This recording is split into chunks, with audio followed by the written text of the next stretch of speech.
Hi, welcome to Drinkosaurus, where we take ancient cocktail recipes into the modern era. My name's Matt, I'm your host, let's get drinking. In this episode, we'll be making a modification of the Negroni template, which is a 1:1:1 ratio. However, unlike some of the previous videos where we're modifying a recipe, we're going to completely take the Negroni recipe and substitute everything, but keep the ratio pretty much the same. A Negroni is a cocktail made with 1 part gin, 1 part sweet vermouth, and 1 part CAMPARI. Given the alcoholic nature of it, it's a pretty intense drink, so what we're going to do is use the same ratios to make something completely different that'll be more modernized and more appealing to a wider variety of palates. The drink that we're going to be making I call the Banaani, which is basically just banana and finish because calling it banana bread kind of sounds not classy enough. So just take anything, translate it to a new language, and congratulations, you have a passable cocktail name.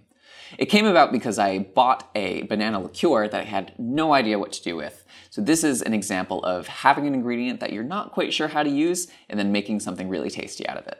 Before we get into the banana liqueur, we're actually going to start with changing our main spirit, which is taking our gin and substituting it with rye, which has a very grainy bread sort of flavor, which will complement our banana well. Mixing gin and banana will probably be disgusting, so rye is a good substitute. We're going to be using an Overproof rye, which has a higher alcohol content, which will allow us to use less of it and get less of the rye flavor and really let our other two flavors shine. So the next step in making our drink is taking the CAMPARI out of the recipe and substituting that with banana liqueur. I know what you're thinking. Banana liqueur probably sounds like liquidized Laffy Taffy. I assure you it's not that bad. It has a kind of bananas fostery sort of flavor. It's really good. You have to trust me on this. If you see it anywhere in the store, it's worth a buy. It mixes really well with rum to make tiki style drinks, but we're gonna move away from a tiki style variant and go with something a little bit more wintry and homey. So we have almost all of our ingredients that we need. We're going to substitute out the sweet vermouth. It has more of an herbal flavor, and herbal plus banana isn't the best combination. So we're going to substitute it with something that has a bit more of a nutty flavor, which will better complement our banana liqueur. And that ingredient is sherry, which if you haven't mixed with sherry yet, you need to because it is delicious. But before we get into mixing, let's talk a little bit more about sherry and how you can make the best choice for you. Sherry is a fortified wine made in Spain, and it is a great substitute for sweet vermouth or dry vermouth because sherry comes in a spectrum from really dry to really sweet. Here's how you know which sherry is best for your drink. At the dry end of the spectrum is Fino sherry, as well as Manzanilla sherry. Kind of in the middle is the Amontillado sherry, and on the sweeter end is our Oloroso sherry and our Pedro Jimenez sherry. Today we're going to be using Oloroso Sherry. It's on the sweeter end of the spectrum, which makes it a good substitute for sweet vermouth, and it has that nutty flavor that's going to complement our banana liqueur. So at this point, we're pretty much ready to start drinking, and our ratio is going to stay pretty faithful to the Negroni. We're going to have 1 part of rye, 1 part of banana liqueur, and 1 part of sherry. However, having made this ratio, I found that the 1 part of banana is 1 part too many, so we're gonna bump it down from 1 part to 3/4 parts. That's just to make it not super banana-y, and it'll bring out the characteristics of the rye and the sherry.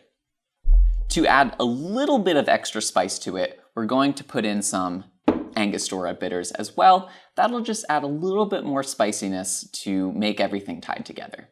And without further ado, let's make the Banaani.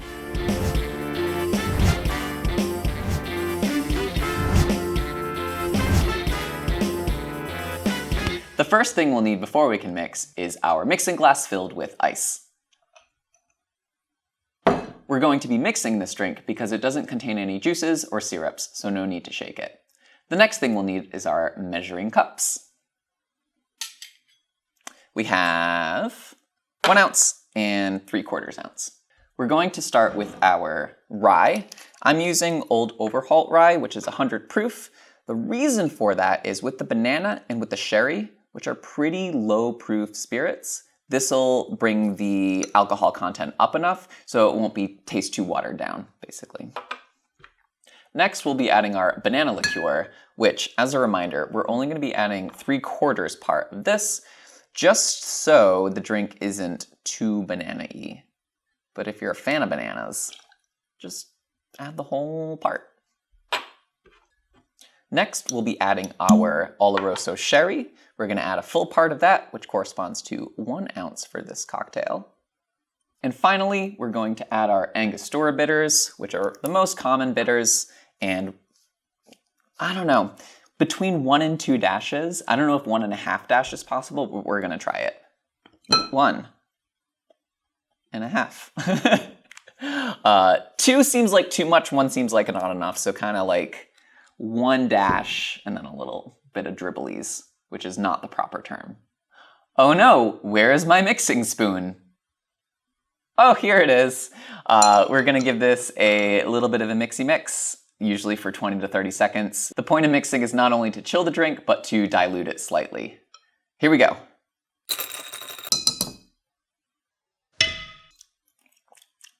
It's good. Now, all we need is our julep strainer in order to pour our drink. Great.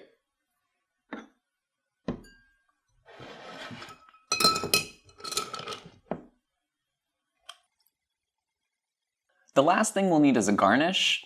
Honestly, for this one, probably the best garnish would be some sort of like candied banana to fit the theme. I don't have that, so I'm going to use the old classic of a peel of orange. I don't think lemon could work, orange could work. To be honest, I usually don't garnish this drink. I'm just doing it to be consistent because you should always have a good drink garnish. I have some orange peel. I'm gonna express the oils, which gives it a nice kind of orange aroma. Give it a little twisty twist. Just plop it in there. And we have the Banaani. Let's give it a little sip. So this tastes nothing like a Negroni because all the ingredients are different. However, it does taste like banana bread with a little bit of orange essence in it. It's a really good drink to kind of change people's perspective on what flavors could be in a cocktail. Banana is usually something that people don't expect to have in a cocktail. As a little bit of a pro tip, I don't suggest telling people that there's banana in the drink because that'll kind of alter their perceptions. It's really great to make it, have them ask what's in it, and then reveal that there's banana in it. Given the potency of the rye and the sherry, the banana is more of just an accent and not really a star player. That way, if people aren't the biggest fan of banana, they might not even notice it's in there. But once you are told, you can really taste it.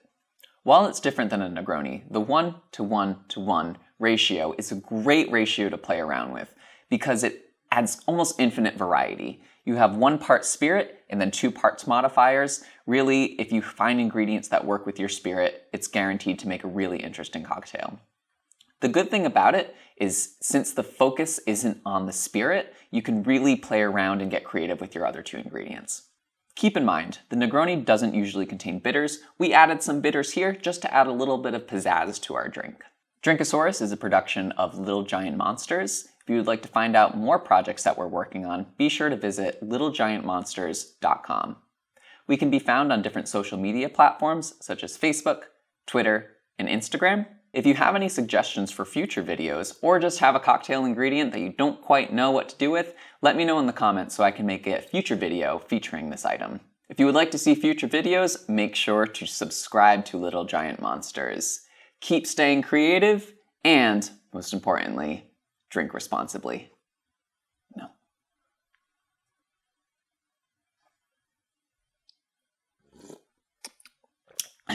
That was our episode on a variant on the Negroni template. Be sure to check out some of the other 2 videos where we talk about the old-fashioned template and the Manhattan template.